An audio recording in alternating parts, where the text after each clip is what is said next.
Elle fut battue pour avoir donné naissance à des filles, jusqu'à ce qu'un cow-boy veuf déclare « Alors, laissez-moi les élever avec fierté ». Buckskin, Arizona, automne 1877. La ville désertique s'étendait sous un crépuscule lourd, l'air épais d'odeurs de bois et de whisky. Les rues étaient calmes, hormis le grincement des roues des chariots et les jurons s'échappant du saloon. Buckskin était un lieu où la loi pliait devant l'argent et où la miséricorde s'était desséchée sous le soleil. Dans une maison délabrée à la lisière de la ville, Joanna Monroe, 28 ans, était allongée, pâle et tremblante, sur un matelas de paille. Ses cheveux humides collaient à son visage. Dans ses bras reposait un nourrisson emmailloté, les poings serrés, criant pour la vie. C'était une fille, sa troisième en 5 ans. La porte s'ouvrit violemment. Hank Monroe, large d'épaule et ivre, entra en titubant. Ses bottes laissaient des traces de boue, une odeur de whisky collait à lui comme une seconde peau. « Qu'est-ce que c'est » aboya-t-il. « Dis-moi que c'est un garçon. » Les lèvres de Joanna tremblèrent. Enfin, dans un murmure, elle répondit « C'est une fille, Hank. »« Une magnifique ?» Sa main la frappa avant qu'elle ne puisse finir. La gifle fit basculer sa tête sur le côté. « Encore une bouche inutile, rugit-il. 3 filles. À quoi sert une épouse qui ne peut me donner un fils ?» Dans un coin, 2 petites silhouettes se serraient l'une contre l'autre. L'aînée, à peine 5 ans, et sa sœur de 3 ans. Leurs yeux écarquillés, trop effrayés pour bouger. Le nourrisson hurlait plus fort. La fureur de Hank s'amplifia. Il renversa le seau d'eau, repoussa Joanna sur le lit, l'enfant manquant de tomber de ses bras. « Tu me maudis, femme » cracha-t-il. « Chaque souffle que tu prends me fait honte. Tu n'es qu'un fardeau. » Son poing s'abattit encore, du sang perla sur sa lèvre. Joanna se recroquevilla autour du bébé, le protégeant, encaissant les coups. Dehors, un voisin s'arrêta près de la clôture. Il vit l'ombre de la violence à travers la fenêtre ouverte. Il entendit les cris, les coups, mais il pressa le pas.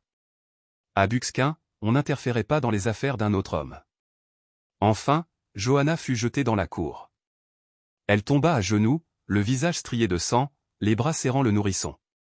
Derrière elle, les 2 aînés sortirent en pleurant, leurs petites mains essayant de l'aider à se relever. C'est ainsi que Jesse Granger les trouva. Il conduisait un chariot chargé de sacs de fourrage, revenant à son ranch. Veuf, ses yeux sombres portaient le poids du deuil, mais restaient fermes, de ceux qui jaugeaient le monde avant de parler. En ralentissant près de la clôture des Monroe, il aperçut la scène. Une petite fille, pieds nus et tremblante, se tenait près du portail. Ses joues humides, sa robe déchirée, elle s'accrochait à la barrière, regardant sa mère s'effondrer. Jesse tira sur les rênes, arrêtant le chariot. Il descendit sans un mot. Ses bottes s'enfoncèrent dans la poussière tandis qu'il traversait la cour. Hank se tenait dans l'embrasure, une bouteille à la main, la poitrine haletante. « Dégage, Granger » marmonna-t-il. « C'est ma maison, ma femme. »« Ça ne te regarde pas. » Jesse ne le regarda pas. Il posa les yeux sur Joanna, le visage tuméfié, les bras tremblants serrant son enfant, les yeux levés, vitreux, sans espoir. Les enfants gémissaient doucement. Jesse s'arrêta à quelques pas, sa mâchoire se crispa. Il avait vu de la cruauté auparavant, mais voir une femme, tout juste accouchée, brisée ainsi, remua quelque chose en lui. Sa voix était calme, mais elle résonna dans la cour comme une cloche. Si donner naissance à des filles est un crime ici, alors laissez-moi être celui qui les élèvera avec fierté. Les mots restèrent suspendus, lourds, indéniables. Hank cligna des yeux, abasourdi. La bouteille vacilla dans sa main. Sur la route, quelques habitants s'arrêtèrent. Le silence s'étendit, étouffant murmures et rires cruels. Plus personne ne riait. Joanna, ensanglantée et tremblante, serra son bébé plus fort. Son aîné glissa sa main dans celle de Jesse, comme si elle le connaissait depuis toujours. Et à cet instant, la nuit changea, non par un coup de feu ou une violence, mais par une promesse, un défi à la cruauté qui avait régné trop longtemps. Buckskin retint son souffle. L'air nocturne était piquant, chargé de poussière et d'une légère odeur de mesquite. Joanna était assise à l'arrière du chariot de Jesse, son corps endolori par les coups. Le nourrisson pressé contre sa poitrine. Ses 2 aînés, blottis près d'elle, silencieuses mais frissonnantes. Chaque grincement des roues sur les ornières sèches la faisait tressaillir, non pas à cause des secousses, mais de l'incertitude de ce qui l'attendait. Elle ne lui faisait pas confiance. Elle ne pouvait pas. Les hommes venaient toujours avec des exigences, des ricanements, le poids de la possession. Jessie Granger n'était pas différent, se disait-elle. Il avait simplement trouvé un moyen de paraître noble devant la foule. Mais elle avait trop vu pour croire en la bonté. Le chariot quitta la route principale pour un sentier étroit. Bientôt, la lumière d'une lanterne brilla depuis une maison de ranch usée, nichée contre des collines basses. Une grange se dressait à côté, l'odeur du foin et des chevaux flottant dans l'air. Jessie arrêta le chariot et parla doucement. « Vous pouvez entrer. Il y a de la nourriture, de l'eau propre. Vous serez en sécurité ici ce soir. » Johanna hésita, serrant ses filles plus fort. Sa lèvre était enflée, son visage à vif des points de hanque. Elle le regarda avec suspicion. « Pourquoi » demanda-t-elle, la voix rauque. « Que attendez-vous de nous » Jessie soutint son regard sans ciller. « Rien, dit-il simplement. Vous avez besoin d'un refuge. C'est tout. » Il porta la lanterne jusqu'au porche, ouvrit la porte et recula. « C'est votre choix, Madame Monroe. » Elle attendit, le cœur battant, jusqu'à ce que les nez tirent sur sa manche. « Maman, s'il te plaît, » murmura la petite. Johanna se leva lentement et les guida à l'intérieur. La cabane sentait la fumée de bois et les marmites en fer, une odeur d'honnête vie. Les planches étaient balayées, un petit feu crépitait dans l'âtre, et une marmite mijotait, dégageant un léger parfum de haricots. Jessie disposa des couvertures près du feu, versa de l'eau chaude dans une bassine et s'écarta. « Vous pouvez vous laver ici. Je vais en chercher d'autres. » Les yeux de Johanna se plissèrent, observant chacun de ses gestes. Il ne s'approcha pas. Il ne tendit pas la main vers le bébé ou vers elle. Au lieu de cela, il marcha vers la porte, prit son manteau sur le crochet et, avec un signe de tête, dit « Je serai dans la grange ». Son front se plissa. « La grange ? Je ne resterai pas ici, répondit-il. Vous et les enfants dormirez mieux sans moi sous le même toit. Puis il partit, fermant doucement la porte derrière lui. Johanna s'effondra à genoux près de la bassine, des larmes lui piquant les yeux, sans qu'elle sache pourquoi. Ses filles se pressèrent contre elle, trempant des chiffons dans l'eau, tamponnant ses bleus avec leurs petites mains. Cette nuit-là, après avoir nourri le nourrisson et enveloppé les petites dans des couvertures, Johanna resta assise près du feu, incapable de dormir. Elle entendait à peine, à travers le mur, les bruits de Jessie dans la grange, arrangeant le foin, le cheval remuant, le son doux d'une guitare jouée lentement. Les enfants s'agitèrent. L'aîné se redressa, les yeux grands ouverts. « Maman, je n'arrive pas à dormir. » Johanna repoussa ses cheveux, incertaine de comment la réconforter. Avant qu'elle ne puisse répondre, la voix de Jessie flotta à travers l'embrasure, douce mais ferme. Il raconta une histoire, celle d'une étoile qui refusait de s'éteindre, même sous les tempêtes. D'une petite flamme qui continuait de brûler, non parce qu'elle était plus forte que le vent, mais parce qu'elle voulait guider les voyageurs chez eux. Les filles écoutèrent, les yeux lourds d'émerveillement. Lentement, une à une, elles se blottirent contre leur mère et s'endormirent. Johanna resta figée, le souffle coupé. Sa voix n'avait ni moquerie ni ordre, seulement de la chaleur. Elle fixa le feu, le cœur instable. Était-ce possible ? Se demanda-t-elle. Pouvait-il exister un homme qui ne voulait ni posséder, ni briser, ni rabaisser ? Pour la première fois depuis des années, elle se demanda si la paix était possible. Et cette pensée l'effraya plus que tout le reste. Le soleil s'était couché, laissant le ciel désertique strié de violet et de cendre. Dans la cabane de Jessie, le feu était bas, projetant de longues ombres sur le plancher de bois. Johanna était assise à la table, raccommodant un ourlet déchiré avec des doigts tremblants, tandis que les filles dormaient en tas sous des couvertures. Les doux souffles du bébé emplissaient le silence. Ses yeux dérivèrent vers l'étagère près de l'âtre. Quelques livres, leur dos usé mais intact. Elle les fixa comme s'ils étaient un fruit défendu. Jessie le remarqua. « Vous lisez. » Johanna hésita, l'aiguille s'arrêtant dans sa main. Avant, oui. Elle déglutit. Avant d'être mariée. Il attendit. À sa propre surprise, elle continua. Mon père était forgeron. J'étais son seul enfant. Ma mère m'a appris à lire avant de mourir. Je lisais tout ce que je trouvais, journaux, sermons, n'importe quoi. Mais à 16 ans, mon père a dit qu'il ne pouvait plus me garder. Trop à nourrir. Il pensait qu'un mari serait ma sécurité. Ses yeux s'assombrirent. Hank semblait gentil au début. Il apportait des fleurs, disait qu'il aimait une femme avec du caractère. Mais une fois marié, il a enfermé tous les livres. Déchirait les pages quand il en trouvait. Il disait que l'éducation rendait une épouse arrogante. Que mon seul but était de lui donner un fil. L'aiguille glissa, piquant son doigt. Elle tressaillit. La mâchoire de Jessie se serra, mais il ne dit rien. Il laissa le silence s'installer avant de parler. Rebecca, ma femme, était l'opposé. Elle voulait que je lise davantage. Elle riait de ma lenteur avec les mots, mais elle ne m'a jamais humilié. Quand notre fils est né, elle lui chantait tous les soirs. Sa voix s'adoucit. Elle a trop saigné. Je l'ai enterré sous les peupliers. J'ai élevé notre fils seul jusqu'à ses 3 ans. Puis la fièvre l'a emporté. Je l'ai tenu toute la nuit, prié jusqu'à ce que ma gorge soit à vif, mais aucune prière ne l'a ramené. Johanna baissa les yeux. Je suis désolé. Ne le soyez pas, répondit-il doucement. Nous portons tous des fantômes. Le feu crépita. Les mains de Johanna tremblèrent alors qu'elle essayait de se concentrer sur sa couture. Pour la première fois, elle sentit le poids du chagrin d'un autre pressé contre le sien, non comme un jugement, mais comme une reconnaissance. Plus tard dans la semaine, après que les enfants furent couchés, Johanna sortit prendre l'air. La nuit était claire, les étoiles éparpillées dans le ciel. Depuis la grange, elle entendit le raclement d'une lime sur du fer. La curiosité l'attira. Elle jeta un œil par les grandes portes. Jessie était assis sur un tabouret, un fer à cheval sur le genou, des étincelles scintillant sous la lumière de la lampe. À côté de lui, le bébé remua dans un panier. À sa stupéfaction, Jessie fredonnait, bas et régulier, une berceuse. Sa main ne faiblissait jamais sur le fer, mais sa voix enveloppait l'enfant de calme. Johanna porta une main à sa bouche.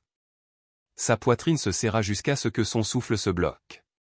Aucun homme qu'elle connaissait ne chantait pour un enfant. Aucun homme qu'elle connaissait ne montrait de tendresse sans attendre quelque chose en retour. Le bébé gazouilla doucement, puis se rendormit. Jessie posa le fer fini de côté et remonta la couverture autour du nourrisson, ses doigts rugueux étonnamment doux. C'est alors que Johanna craqua. Des larmes coulèrent, chaudes et soudaines, sur ses joues. Elle se détourna de l'embrasure, les épaules secouées, veillant à ne pas faire de bruit. Ce n'était ni la douleur, ni la peur, ni même le souvenir des poings de Hank qui la faisaient pleurer. C'était la prise de conscience qu'un homme pouvait être gentil, dans ses mains, dans sa voix, dans la façon dont il regardait un enfant, non comme un fardeau, mais comme une merveille. Pour la première fois depuis des années, ses sanglots n'étaient pas de désespoir. Ils étaient le poids insupportable de l'espoir. La poussière s'éleva en tempête alors que 4 cavaliers galopaient sur la route de terre. Leurs chevaux s'arrêtèrent brusquement à la clôture du ranch de Jessie Granger, les sabots soulevant des nuages qui flottaient dans l'air du soir. Le chef, Hank Monroe, trônait sur sa selle, le visage tordu de rage, une flasque de whisky luisant dans sa poche. « Johanna » rugit-il, sa voix résonnant dans la cour comme une malédiction. « Femme perfide, ramène ces filles ici. Je les traînerai à la maison moi-même s'il le faut. Elles doivent savoir qui est leur père. » À l'intérieur de la cabane, Johanna serra ses filles contre sa poitrine. La plus jeune gémissait. La cadette s'accrochait à sa jupe, et l'aînée enfouit son visage dans l'épaule de sa mère. Des larmes coulaient sur les joues de Johanna, mais son dos restait droit. Par la fenêtre, elle vit Jessie sortir de la grange. Sa démarche était régulière, déterminée. Dans sa main, il ne tenait ni fusil ni revolver, mais un marteau de forgeron, lourd, marqué, honnête. Il marcha jusqu'à la barrière et s'appuya nonchalamment contre le rail supérieur, comme si les 4 hommes armés devant lui n'étaient que du bétail.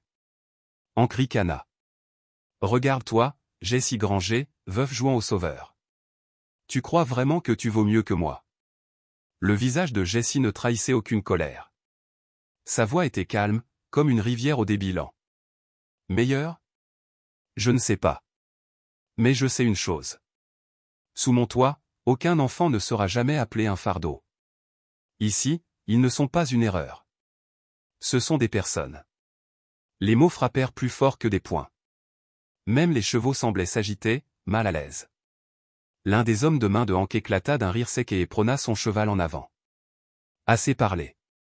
Prenons-les et finissons-en. Sa main se posa sur la crosse de son revolver. Jesse bougea avant que l'arme ne soit dégainée. Il laissa tomber le marteau à ses pieds, le fer claquant contre la pierre, et avança d'un pas, juste un.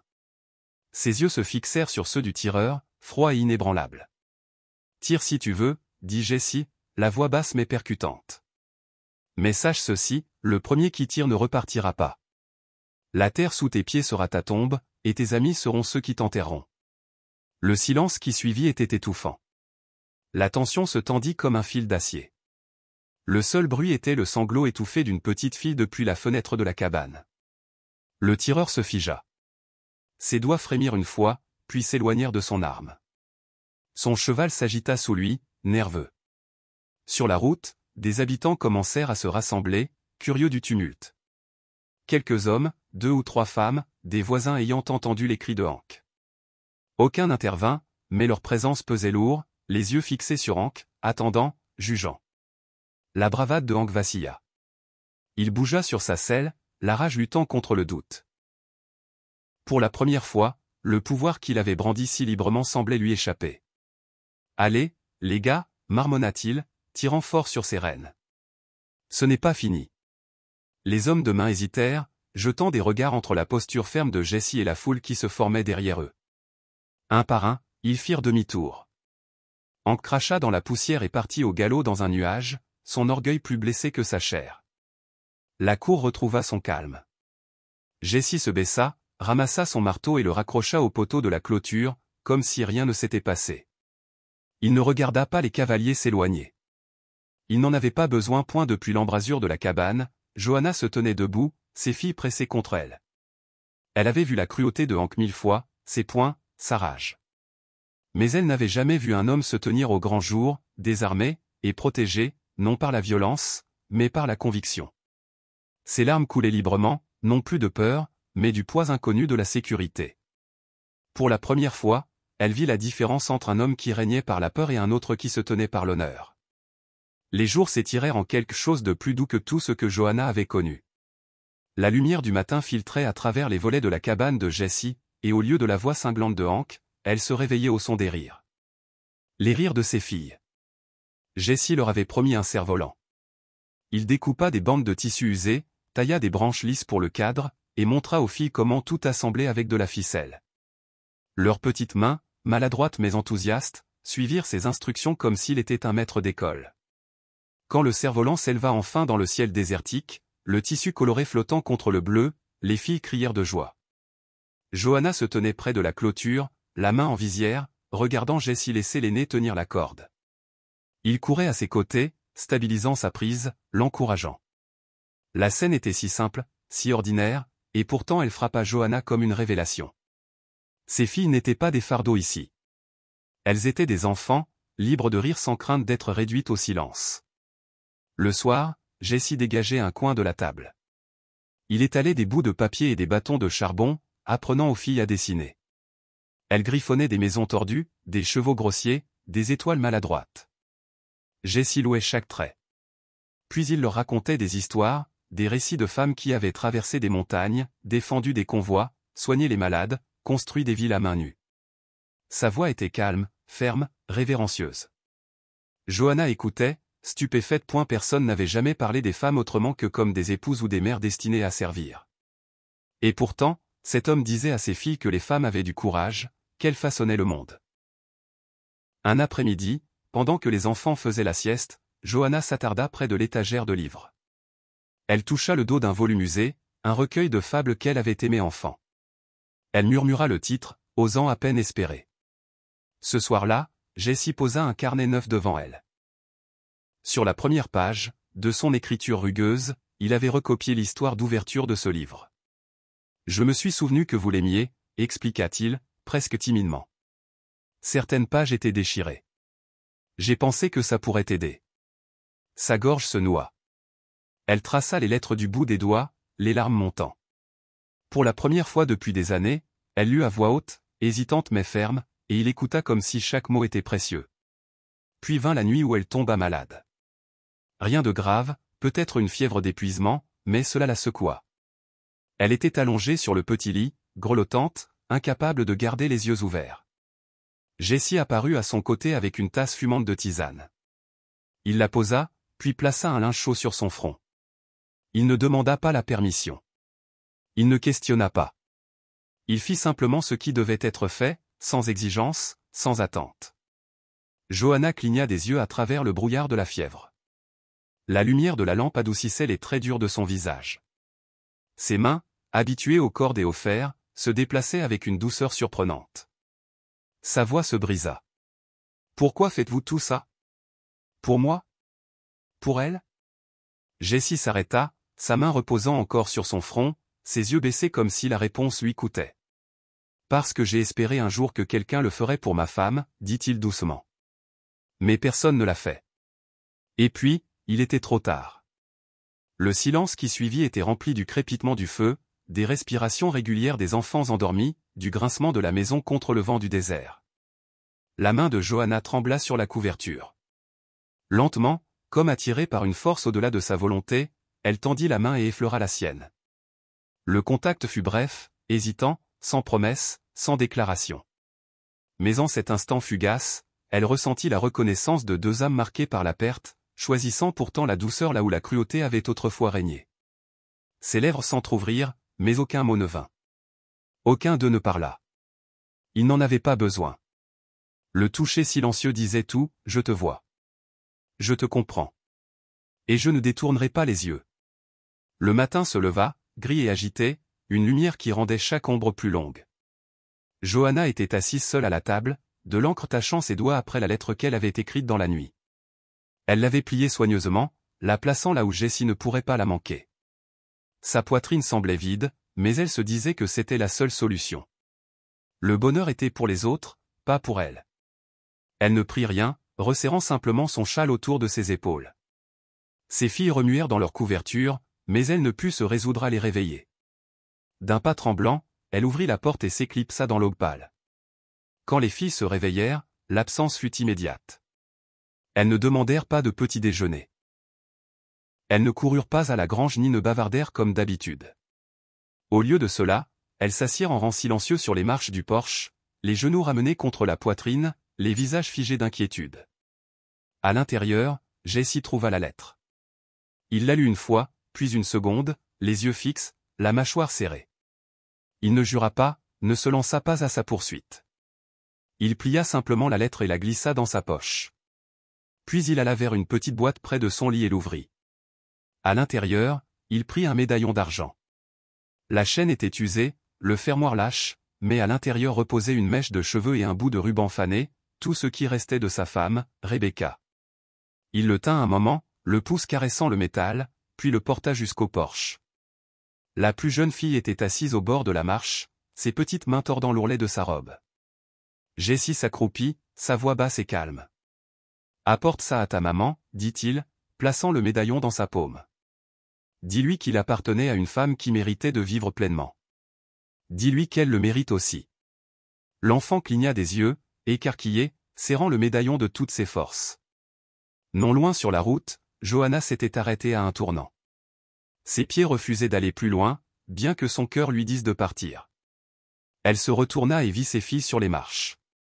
La plus jeune tenait quelque chose de brillant contre sa poitrine, criant d'une voix tremblante, « Maman, ne pars pas, Jessie dit que tu mérites de vivre joliment. » Les mots transpercèrent la peur de Johanna, coupant plus profondément que tous les coups de hanque.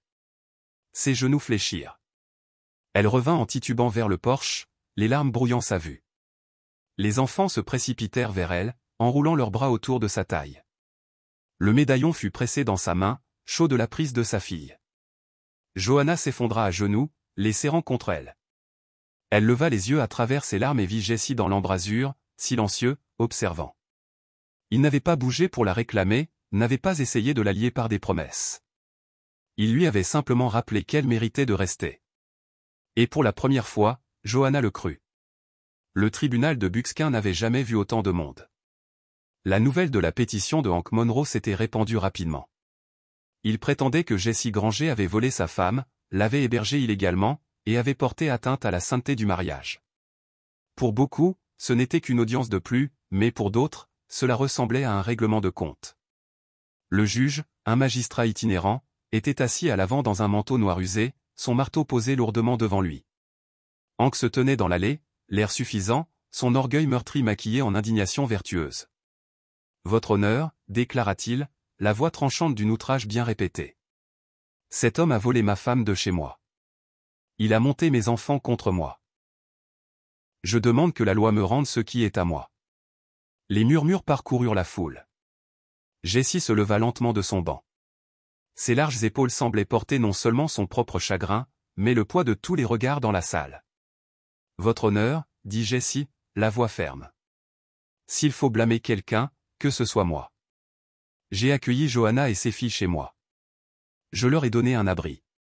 Si vous appelez cela un vol, alors je suis coupable. » Le juge plissa les yeux. « Et la femme elle-même, n'a-t-elle rien à dire ?» Johanna se leva. Sa main tremblait, mais sa voix résonna clairement. « Pendant des années, j'ai été battue, commença-t-elle. Chaque enfant que j'ai porté était une déception parce que je n'ai pas donné de fils. On ne m'a pas permis de lire. On ne m'a pas permis de parler. Je n'étais pas vue comme une épouse ou une mère, seulement comme un outil pour porter ses espoirs. Quand je suis tombée dans la poussière, saignant, mes filles regardaient. Voilà ce qu'était mon mariage. » Des hoquets parcoururent la galerie. Johanna releva le menton, ses yeux brillant d'une force longtemps enfouie. « Je n'ai pas été volée, dit-elle fermement. J'ai été sauvée. » Pendant un moment, le silence pesa lourd. Puis une silhouette frêle se leva des bancs.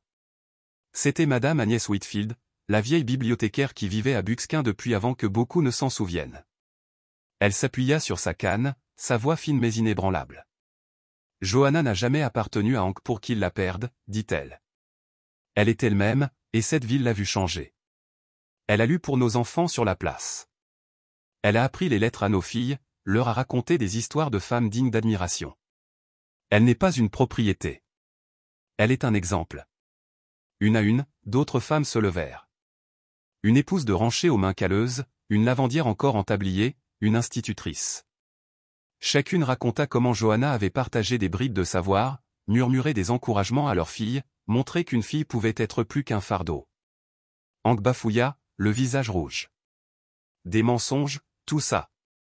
Assez. Le juge frappa son marteau, le faisant taire.